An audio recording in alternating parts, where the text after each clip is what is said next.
Pemirsa, tidak hanya tanaman padi dijamin asuransi usaha tani padi, tanaman pertanian lainnya juga harus mendapatkan asuransi serupa.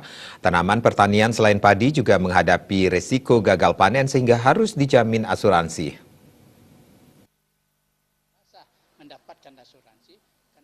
Pengamat pertanian Ida Bagus Rake Wiryanata mengatakan asuransi pertanian berupa asuransi usaha tani padi telah digulirkan beberapa tahun lalu yang dinilai sebagai kebijakan yang sangat bagus. Pemerintah telah menunjukkan perhatian dalam menjamin tanaman padi dari ancaman gagal panen yang dialami para petani. Tidak hanya tanaman padi mendapatkan asuransi dari pemerintah, tetapi juga ke depan tanaman pertanian lainnya di lahan-lahan kering seperti tanaman kopi, cengkeh, dan palawija yang juga menghadapi risiko gagal panen harus diasuransikan. Menurut Ida Bagus Rake Wiryanata, jika tanaman padi saja diberikan asuransi oleh pemerintah, kecemburuan kemungkinan timbul antar petani sawah dan lahan kering.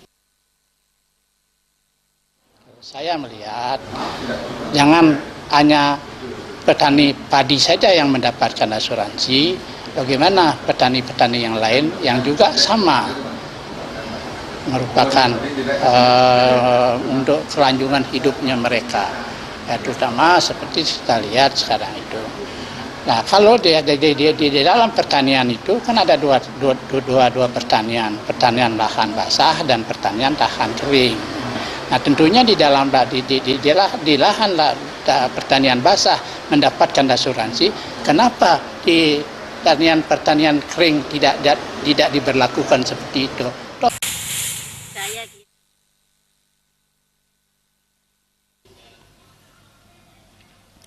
Ida Bagus Rake Wiryanata menambahkan, meski telah pertanian padi diasuransikan, bukan berarti pemerintah lepas tangan. Pemerintah terus tetap memberikan dukungan dan bantuan terhadap petani agar tidak terjadi gagal panen. Suparyana, Bali TV.